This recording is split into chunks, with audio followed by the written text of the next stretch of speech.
My name is Amy Conrad, and this presentation is part of the requirements for an honors petition project for Dr. Donald's European History 466 Renaissance and Reformation History class. Now, I did my term paper on Isabella's essay, so I'm just going to be sharing a little bit of that research with you.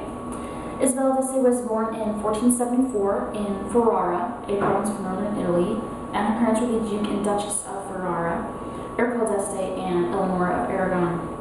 And from the age of 6, Isabella was betrothed to Francesco Gonzaga, who became the Marquis of Mantua in 1484. Now, Francesco and Isabella were married in 1490 when Isabella was 16 years old, and so she served as Marquisa of Mantua from age 16 until the death of her husband in 1519. At that point, their oldest son, Federico, assumed his father's position, but Isabella did remain active in Mantuan politics, and she governed her own territory of Solaruolo until her death in 1539. Now, in her own day, Isabella was praised by poets and writers alike, most notably the scholar Mario Agricola in his treatise on women called De Mulieribus, and poet Ludovico Ariosto in his masterpiece Orlando Furioso.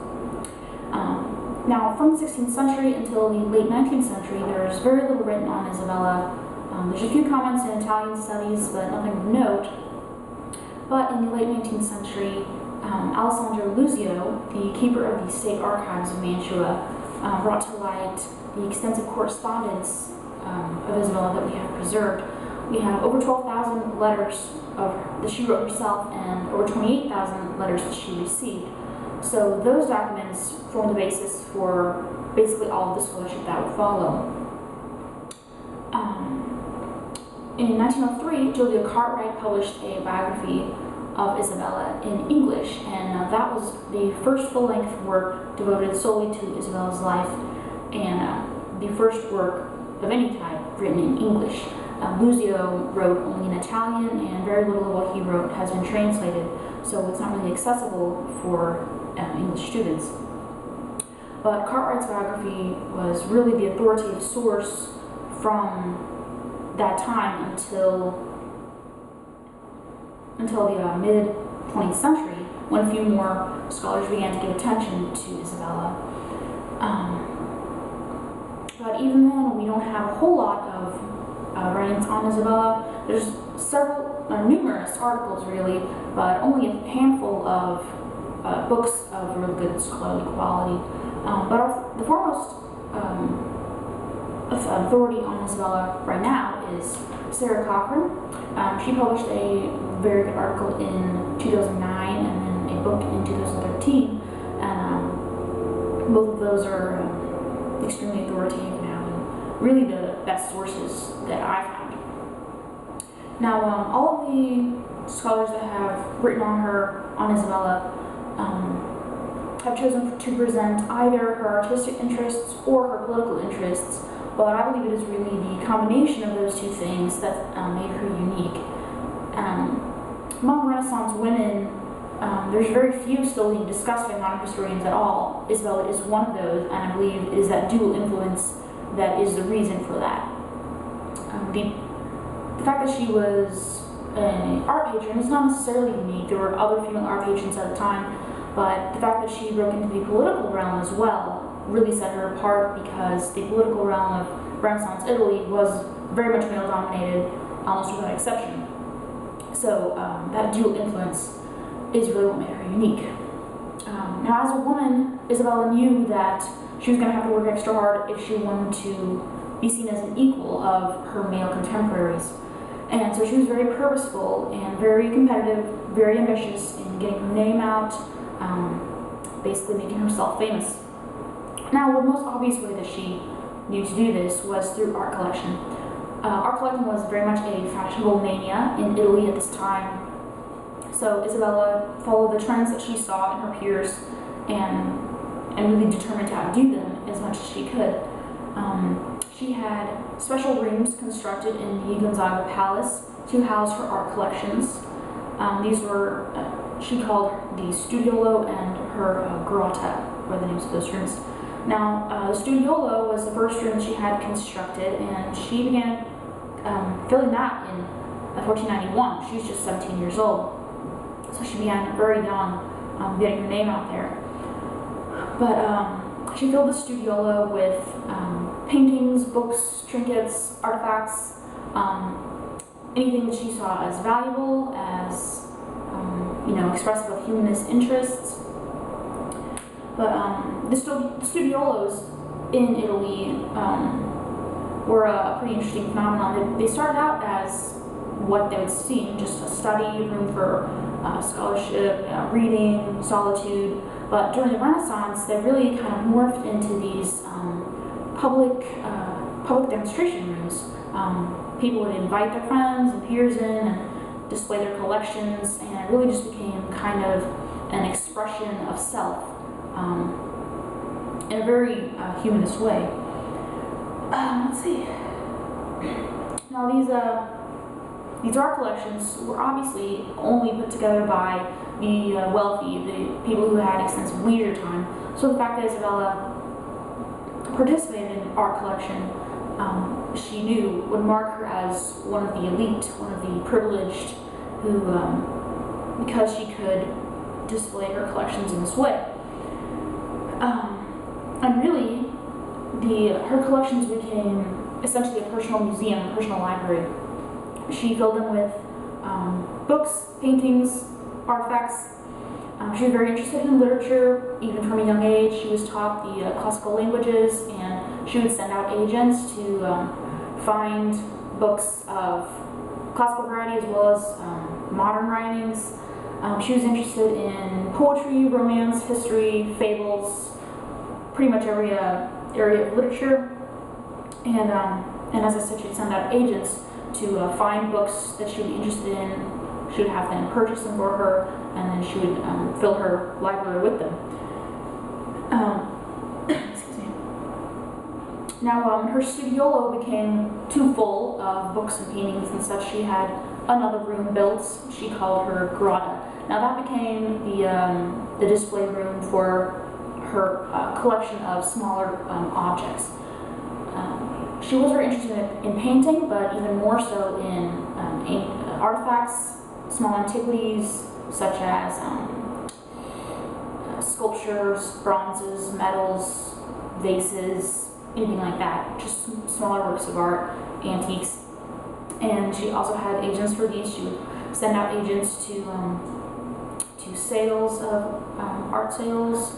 And she would also, when other collectors would die, she'd send out her agents to basically go through their houses and see if there was anything that Isabella would want to purchase, and then they would purchase them for her. So she was very competitive, and she wanted her collection to be on par with her peers. Let's see. Now we know that Isabella was more interested in these artifacts, even more than paintings. Due to the records that we have of what she paid for these items. Luzio published the transcription of the inventory of her collection in 1908, and that revealed, for example, the highest price she paid for a painting was 100 ducats, but she was very willing to pay 4 times that for a crystal vase, a certain crystal vase by a Milanese goldsmith. So just little details like that revealed in the inventory show us that she was more interested in artifacts than paintings. She was interested in painting, and she commissioned paintings from some of the most famous painters of the day, such as Andrea Mantegna, Lorenzo Costa, Giovanni Bellini, Pietro Perugino, many others. We have one famous painting done of Isabella herself by the painter Titian. And so she commissioned paintings from them. She was a wealthy patron. She supported these painters. Mantegna was the court painter at the Gonzaga Palace for a good period of time. Now she sometimes would, when she commissioned these paintings, she would dictate essentially what the subject of the painting would be. For instance, in Perugino's Battle of Love and Chastity, she gave him minute instructions about color choice, the scene she wanted depicted, so she could be very demanding. and Perugino followed her demands as closely as possible, but she was still very critical of the results. She even questioned his choice of paint. So just instances like that reveal that she could be hard to please. But again, I think that just underlines her competitive nature, and she really wanted her art collection to be better than everyone else's. So she was very strict in what she wanted to display. One painter that she really wanted to get a piece on was Da Vinci, famous painter. Now, she had a really close relationship with Da Vinci. There's actually a whole book devoted solely to the relationship between Isabella and Leonardo da Vinci. She respected his opinion, she asked his advice on a lot of different issues, and she requested many paintings from him, which in true Da Vinci style never actually appeared. He has a reputation for not completing projects that he's requested to, but she requested one of a Virgin Mary, one of a young Christ, and then also a painting of herself, which was supposed to follow a sketch that he did of her. Now, recently, I believe it was in October, some Italian researchers have brought out a painting that they discovered, and they say it is Isabella's portrait by Da Vinci, completed. And it does bear striking resemblance to the sketch which we have that Leonardo did, but it is not yet proved if that is actually a true Da Vinci work. Now, I don't know if it can be proved, but it's interesting to think that he may have actually fulfilled that request that she had from him. Anyway, but even though Da Vinci never produced or delivered on the request that she remained on very good terms with him. They were good friends, exchanged a lot of letters. Now, the letters were significant. These letters were all preserved in the Gonzaga archive. They were essentially forgotten from the 16th century until Luzio discovered them. But her letters reveal more of her personality than we could have known otherwise. She was a very intelligent woman. She had this wide network of correspondence that of politicians, friends, family, and she kept in communication with numerous people. I mean, with thousands of letters preserved. But in the Italian courts, these letters would often be circulated among the court members of court and read by people other than the intended recipient. Isabella knew this, and so a lot of her letters have codes and ciphers in them to disguise her meaning from anyone other than the intended recipient. So her use of these codes and ciphers really reveals an astute mind, and just really revealed her intelligence. And she's kind of tricky even. At one point, she had to forge a letter as being from her husband in order to trick a spy that was causing trouble in Mantua. And there were instances of like false letters, cover letters. Anyway, she used correspondence, this letter writing, in a way that furthered the interests of her family. She wrote to her husband about political matters. She just uses these epistolary practices in a way that other women of her day really hadn't tapped into. Now, her relationship with her husband was interesting. It has been described as a diplomatic balancing act. It wasn't a marriage for love. It wasn't an arranged marriage, but they worked together for the good of their family and for the good of Mantua. Francesco was away from Mantua on business several times. At one point he was imprisoned, he went off to war, so there were lengthy periods of time where Francesco was absent from Mantua. During those times, Isabella would act as regent and she would rule in his stead, and it was at those points that she was able to demonstrate her political ability. And she was not a tyrannous ruler at all, although she did maintain a tight grip on her power. She did take a sincere interest in the well-being of her people, and she always endeavored to rule with justice and compassion.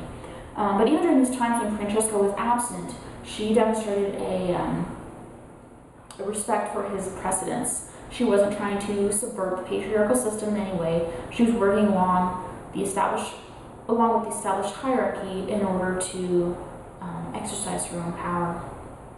And they did keep up communication via letters again, and often Francesco would forward letters to her that he received that were written in other languages. He trusted her to have them translated and returned to him, and they trusted each other completely in all these matters, and they told each other they should treat each other's letters as their own. If one of them was away and a letter arrived for them, then they were totally fine with the other one reading that letter, responding to it, dealing with all the matters that it contained. But their letters were political as well as personal. They discussed the well-being of their children, their children's successes, as well as all these political concerns that they had to deal with. Ariosto even commented on their power sharing in Orlando Furioso. He praised their ability to work together as a married couple as well as political partners, essentially. So overall, her goal was to build up a positive public image, whether it was through her art patronage and collection. Through that, she was able to demonstrate her adherence to the common humanist ideas of the day, and it also showed her competitive spirit in the art collecting, especially because she wanted her collection to be as good and better than her peers. And then also in the political realm, she was able to hold power. She ruled her territory with effectiveness when her husband was away, and during all this, fulfilling her normal roles of wife and mother. She raised her children like any other mother. So she was really a very talented, very, very intelligent woman. And now she's been summarized by Sarah Cochran by saying that Isabella's image projection was an activity with political aims in pursuit of power. Her widespread cultural patronage, the decoration of apartments, and her famous grotta and studio rooms always aimed to underline her political ability and fortify her co-rule with Francesco in a well-orchestrated image campaign for dynasty as well as self. So Cochran has basically said all these activities that Isabella engaged in were part of a strategic campaign to get her name out there, to basically immortalize herself, and I would say she was pretty successful with that. We still have a lot of her pieces of art that she commissioned. They're on the walls of the Louvre. We have her extensive letters, which give insight into her personal thoughts, her political astuteness.